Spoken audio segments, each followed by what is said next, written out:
Hello, everyone, and welcome back to the YouTube audiobook series for The Snake and the Rose, written by Abby Matthias.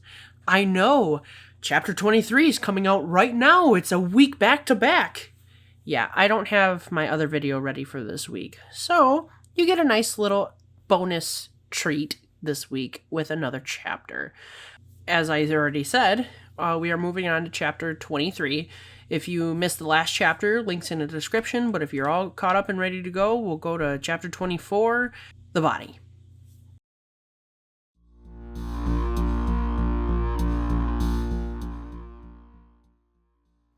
What just happened to... Abby screamed as I was stuck to the wall. My eyes were fixated on my protector child as she was screaming in pain. I didn't know where her pain was located. However, I knew from the sound of her vocals that it was excruciating.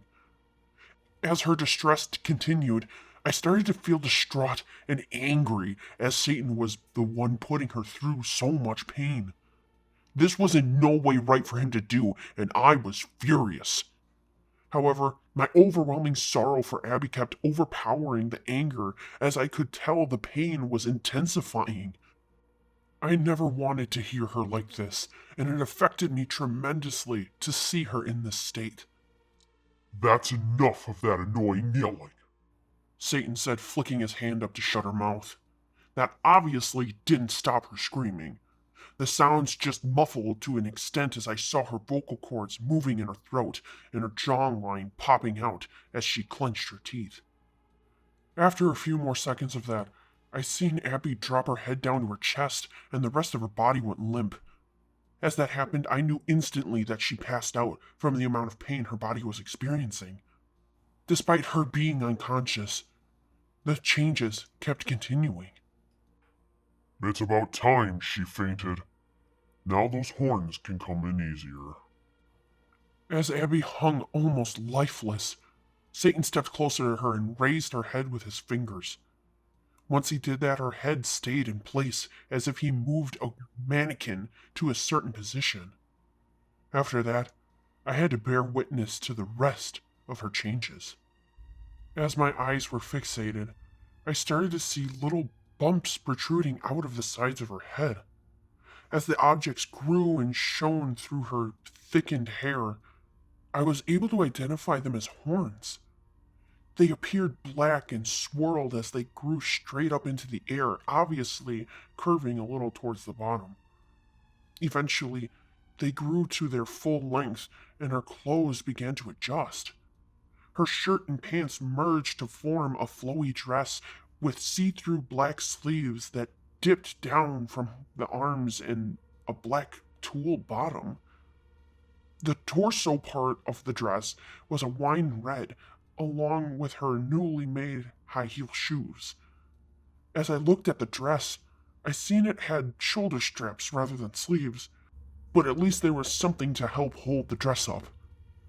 However, the worst part of the transformation was her last. Now, I have seen a lot of things within the demon world for the last 13 years, but I have never thought I would see anything like what was occurring in front of my eyes. For as Satan and I continued watching, we seen Abby start to grow in height. Although it was common for women to be tall down in hell, she was outgrowing all of them. For all her bones started to shift and alter to extend her length. The chains holding her up started to shorten to keep her from touching the ground still. While that metamorphosis was occurring, her chest also grew double its original size while the dress changed to her dimensions. After all the growth was done, her wrists almost touched the ceiling while her feet were still over a foot from the ground. Upon further reflection, she appeared to be almost as tall as me. I couldn't help but gaze at Abby with major concern while Satan finally spoke. "Wow.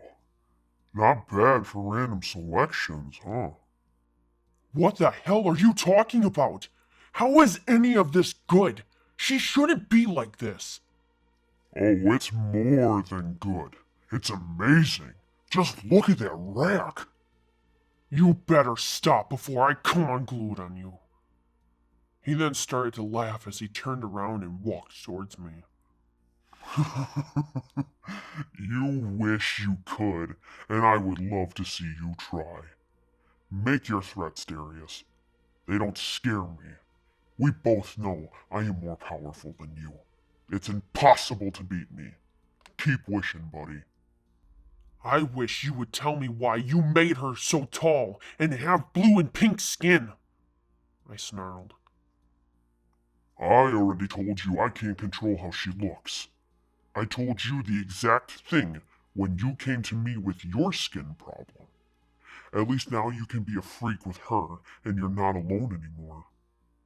Regardless of that, though, this was none of my doing. The most involved I got was just making the spell to initiate the changes. Yeah, exactly! Changes she most certainly didn't need and could have waited for. You were just being an impatient child. I am not impatient, he yelled. This is for everyone's benefit, and I don't get why you can't just be happy about something I helped you with. You didn't help me. You actually made matters worse. Just because she didn't get her demon body yet didn't mean you had any right to come in and force one on her.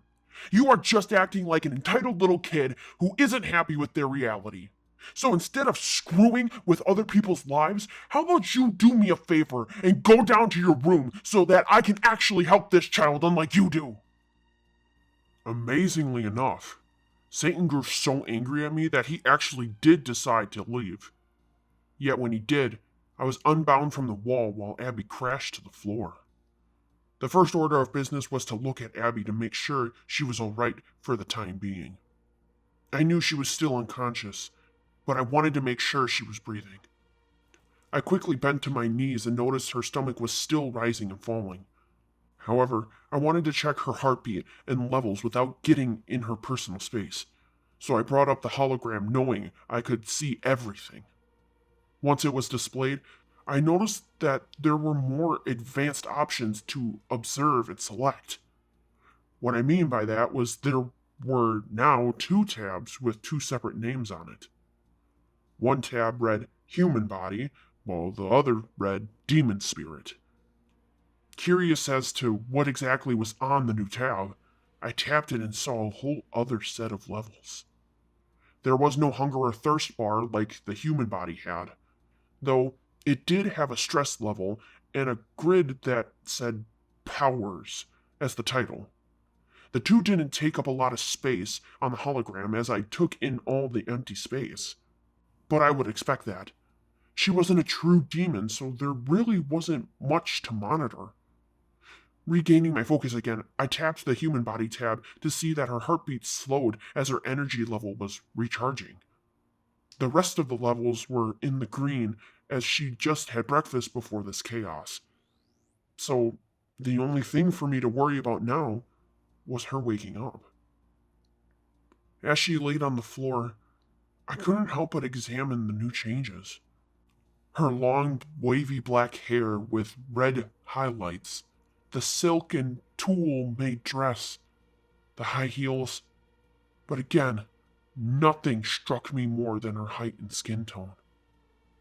I wasn't going to lay next to her to compare the heights of us. I would be able to do that when she wakes back up. She will freak out for sure. There's no doubt in that. I can only imagine the amount of dread she will be in once she awakens. But for now, all I could do was wait. As I stood by, I decided to put Abby's actual body into her bed while I cleaned up her cosplay room. Using my power, I lifted her human body to float it into bed and covered it up with blankets. Then, I used my power to keep Demon Abby floating in the air so I could pick up the clothes and debris off the floor. I didn't know what else to do while I was waiting, and I wanted to keep my mind off of things, so I figured I would help in some way by cleaning. It took me about an hour to organize and tidy everything up, and she was still knocked out cold.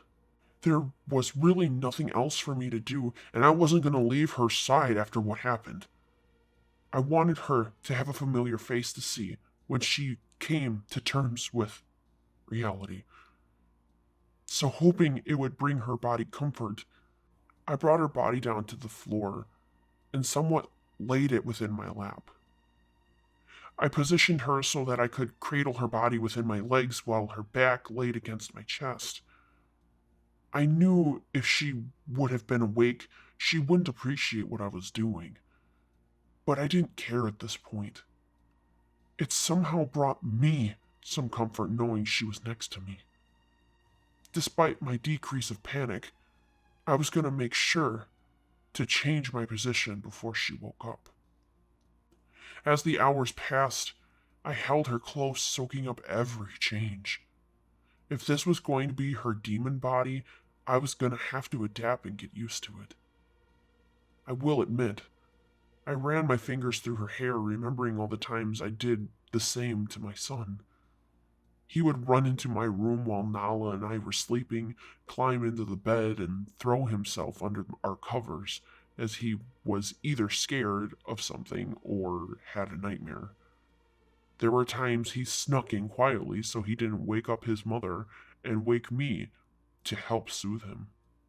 In those moments, he would cuddle real close to me, and I would cradle him into my side to establish security. Then, I would use my finger trick to drift him back to sleep as I became tired as well, and from there, we would fall asleep cuddling. I have always cherished those memories, and having Abby like this was like remaking one of those sentimental moments. As the time reached around 1 o'clock, she finally started shifting and groaning. Taken by surprise, I swiftly moved myself out of the cradle and sat in a bent knee position to keep her elevated. I also kept my hand stationary behind her head as she utilized it as a headrest. After about a minute of fighting tiredness, she finally woke up. I could see that even her eye color changed to an emerald green, which, ironically enough, was the birthstone for the month of May. But besides the point, I just gazed at her for a moment before I decided to break the silence. Hey, can you hear me okay? She ended up nodding, confirming my question. However, her eyes squinted in pain upon the action, and I instantly knew why. I know, your head hurts. Please, be careful. Her head was going to be sensitive for a while because of the horns. It took a good couple of days for my head to feel better after my horns came in, so I knew how she felt at this point. Darius, I don't remember what happened. Why did I black out? And why does my head hurt so bad? I took in a sharp intake of breath as she said that. I knew she wouldn't remember anything that happened after she passed out, but she was in so much pain she forgot the whole reason why she passed out. I was real hesitant to tell her because I knew she would be petrified of everything. At the moment, she looked somewhat peaceful, and now I had to go and ruin it by saying Satan gave her a demon body. Just like when I had to deliver the news to Nala about Damien having cancer. Just within that thought, I felt her grab a hold of my arm with her hand. She second-guessed herself and fiddled her fingers a bit. However, I didn't look away from her, as I knew she was about to speak again. Please tell me. She pleaded. I tried to find a way without telling her outright what happened, so I decided to lift up her arm to visually show her. As I did that, though, she tried to pull away. I quickly grabbed her wrist to counteract her action and finally pulled it into her field of sight. Once she finally viewed her arm, I saw the horror display upon her face. As she stared, I twisted her arm a bit to display the texture she had in order to show every aspect of her skin. After watching in disbelief, she looked back to me, and I knew it was time to tell her what happened. I don't know how else to tell you this gently, but Satan forced a demon body upon you. She then started to freak out and breathe rapidly from panic. I knew she was distressed, but I just had to let it happen. So I decided to pick her up and let her get her bearings. As she stood up, she kept stumbling and shaking as she was adjusting to her body's proportions. However, that didn't stop her from powering through in order to get herself in front of the door mirror. So as she stood in arm's reach of the reflective glass, she gaped at herself in terror. Her emerald green eyes scanned over each of her body parts as she began to run her hands over herself. She started with her hair and guided her arms on a path that led to her face, chest, stomach, and thighs. The rest of the observations she made with her eyes so she didn't have to bend down. Once she had enough fear built up, she turned around wide-eyed and mouth agape. This is where I thought the freak-out episode would happen. However, I got a drastically different response. Darius, help me. She pleaded while extending her arms out to me. I couldn't believe the reaction. For the first time ever, she didn't explode at me. She was asking for assistance and longing for comfort. So I was going to do my best to help. I stepped closer to her carefully and seeing how much her body was shaking in fear. I knew exactly how she felt, and it wasn't because of her facial expressions. I still remember those mixed emotions I had the first time I realized I was a demon. I was panicked out of my mind. However, I was consumed with anger and I think sorrow as I found out what Satan truly did to me. Yet this situation was different. She wasn't a true demon like me. This was just a form she could use when I was occupying her body. But yet this was still extremely difficult. Once I got close enough to Abby, I grabbed the back of her hands and laid them on my palms to hopefully calm her down.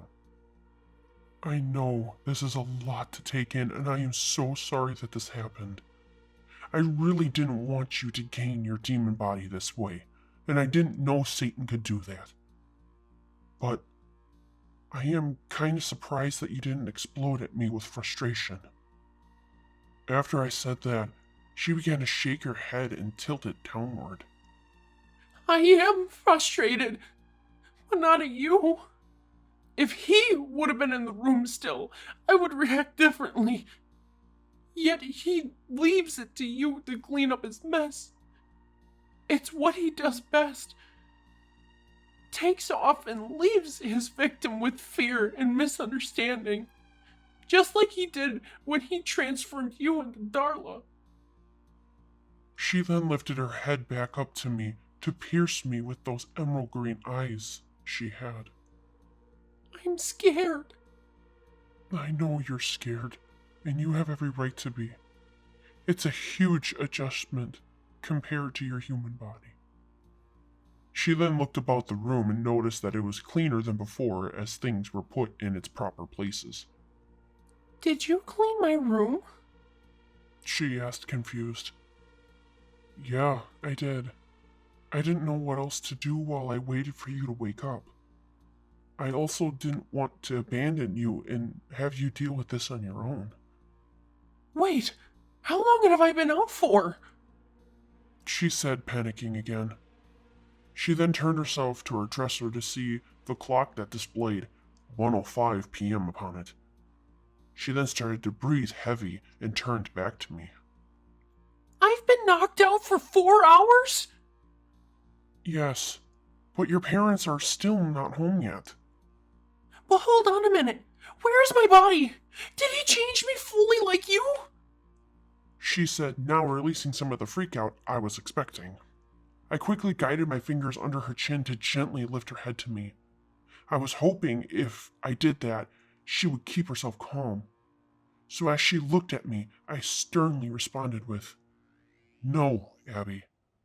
I placed your body in your bed so that I can clean the cosplay room. It is currently in La La Land sleeping." At that response, she took a sigh of relief and placed her hand upon her chest. "You are not a full demon like me, and I would never let that happen to you. You've seen me trying to protect you with the force field before everything happened. I will get stronger for you, Abby. This is my drawing point."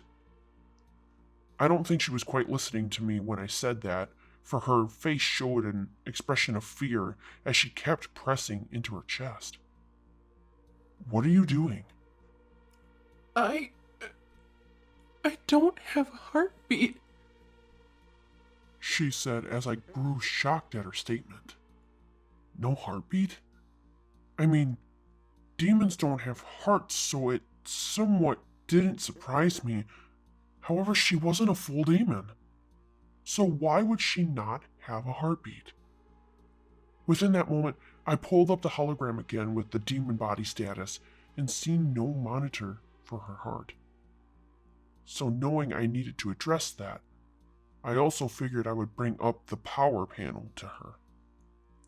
I think that is because demons don't have hearts. We're dead, so we don't have a use for it. Because of your demon body being in the demon world, you are going to have demon-like features. I guess one of them is not having a heartbeat. Another thing I do want to mention is that your powers might act up more within your demon body because of the lack of control. "Wait, powers in plural?" She asked questionably. "I thought I only had the force field. I might have more?" "Abby, I don't know. I just wanted to let you know about it. I can see the status of your demon body like I can with your human body. There is a panel on the hologram that has a title called Powers with nothing within it yet. I think you have to use your powers in order for it to track them." "I don't want to use my powers!" she screamed, backing up into the door. "I am not implying that you have to. I was just trying to give you a warning." After I spoke, I figured it was going to be best if I allowed her to calm down before I tried to interact with her again. So I let silence form between us. After about a minute, though, she tried stepping forward to confront me. However, she tripped over herself and fell face first into my arms. As I caught her, she grabbed a hold of my arms to ensure that she wouldn't fall and instantly appeared at me in shock. Yet as I stood her back up properly, she continued to express her shame. "Thanks. Still a klutz, I guess," she said, straightening her dress. "You're welcome. I am gonna ask you of something, though." She then stared at me with confusion, trying to figure out what I was gonna ask. "I want you to stand in front of me like you're getting in my face." "Why would I do that?" "I want to see something. I know it sounds awkward, but can you just trust me?" After a moment of reflection, she did as I asked and placed herself in front of me. As I gazed at her, I was examining her height compared to mine. I was practically staring straight at her. Her horns almost touched the ceiling, but they were also longer than mine as they were placed on the sides of her head rather than her forehead like mine were. I also remember that she was wearing high heels, which made her taller than she actually was. So in perspective, she was a few inches shorter than me. Regardless, she was still extremely tall compared to other demons. I also think she caught on to what I was doing as she responded to the evaluation. "Oh my god. I'm the same height as you. Why am I as tall as you? She asked, comparing her height to the ground. Again, I don't know. Satan told me everything that changed about you was random choice. He couldn't control what you looked like. I am just as surprised as you are about how you look. You still look good, but it is just a bit of a shock. So tell me, Darius, what catches you more off guard? The fact that I look like a demon now, or the certain characteristics that resemble a female version of you? She said, getting more aggressive as she spoke. Everything catches me off guard. How was I supposed to know that you had a demon soul that Satan could manipulate, or that you would have familiar characteristics as me? You saw me pinned against the wall as your changes were happening. I was just as worried as you were. Unless you planned for this to happen with Satan. After she said that, I stood in front of her flabbergasted. She had the audacity to call me a liar and accuse me of working with Satan to make this happen. I was slightly mad at her for thinking that, but I also didn't think she would have such a thought pop into her head. So I started stating facts to prove her wrong. Abby, don't you remember earlier how I came to your defense when Satan wanted to do this? I said that you were fine with using my body. I tried protecting you with my force field. I taught you how to act! You're probably using your skills against me to ruin my life! Are you kidding me? I told you I don't like him and that I hate dealing with him. How much more do I have to explain this to you? Why don't you explain this, Darius? She exclaimed. Explain why I have to have this as a demon body! As she said that, she gestured to herself and I couldn't help but look into her eyes as they started to glow. I think the most confusing part about her eyes were that they weren't glowing emerald green, but more like blue lightning bolts beginning to electrify them. I grew alarmed about what was happening and brought my arms up to bring it to her attention.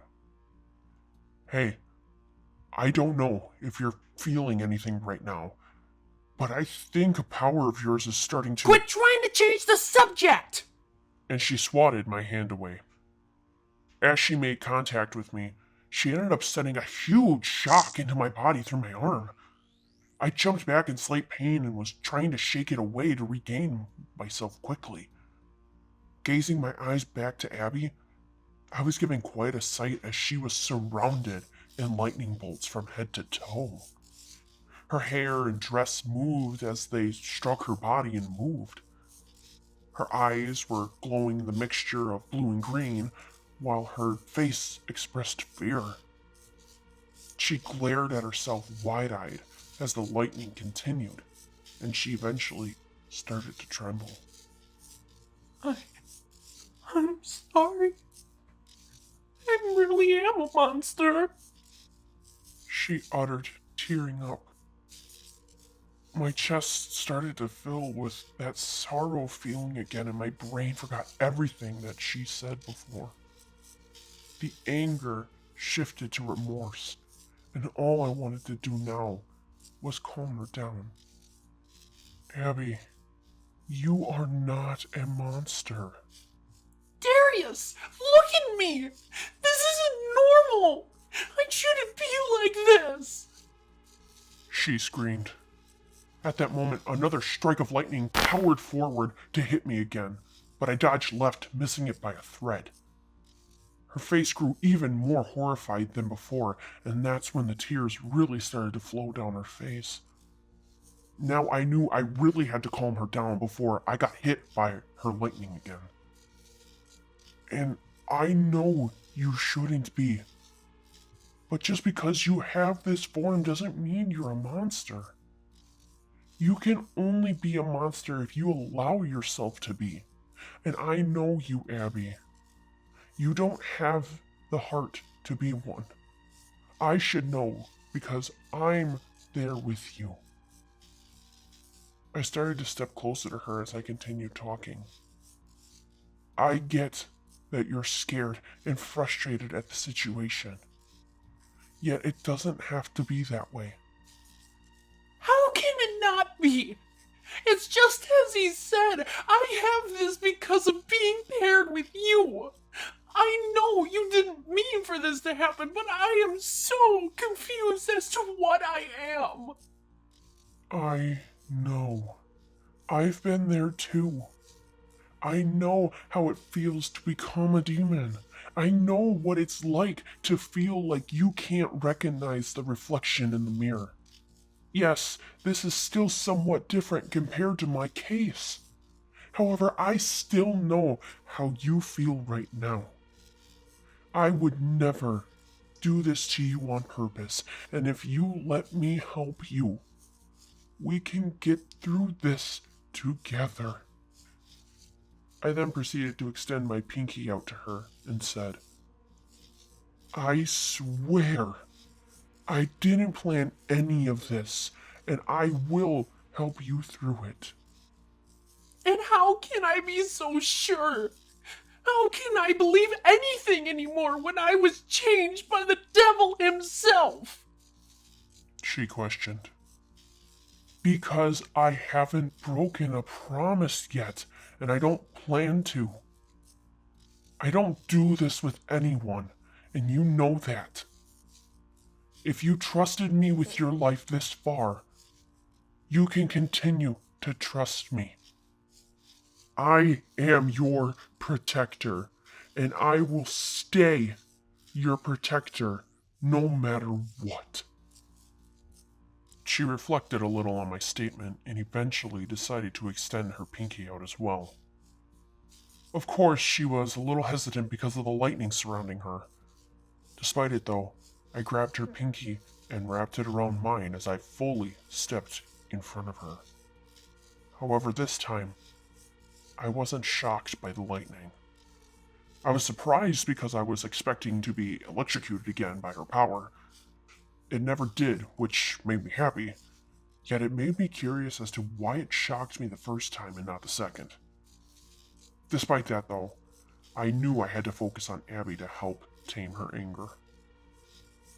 Okay, let's start by just taking a couple of deep breaths to steady your breathing before we go any further with this conversation. She nodded in agreement, and we both closed our eyes to really center ourselves. After probably about 4 minutes of repeating the breathing cycle, I opened my eyes to see her demon self back to normal, with no lightning in sight. From there, I decided to instruct her some more. Very good. Now, it is going to take time for you to get used to your new body. I suspect that because you are in your human body for the majority of the time. So it will most likely take you longer to figure things out, which is fine. Just take this slow and go at your own pace. It's going to be easier if you do so. She then began to nod her head, agreeing with my statement, and peace was finally brought to both of us. Well, only for a few moments, that is. Hello, we're home. Oh, fuck! We both shouted as we heard her mom in the house. Instinctively, we both ran to her bedroom to get her back in her body. We got to the bed and seen her body sleeping soundly, still wrapped in the blankets I placed on it. However, Abby quickly grabbed her arm to fuse back into herself, and it was successful. The demon body was sucked back into her human vessel, and she quickly sat up in her bed. Just in time for her mom to come in and see that her daughter had just woken up from a nap. The rest of the afternoon and night was full of Abby helping her mom with groceries, making dinner, and playing a family game with her parents.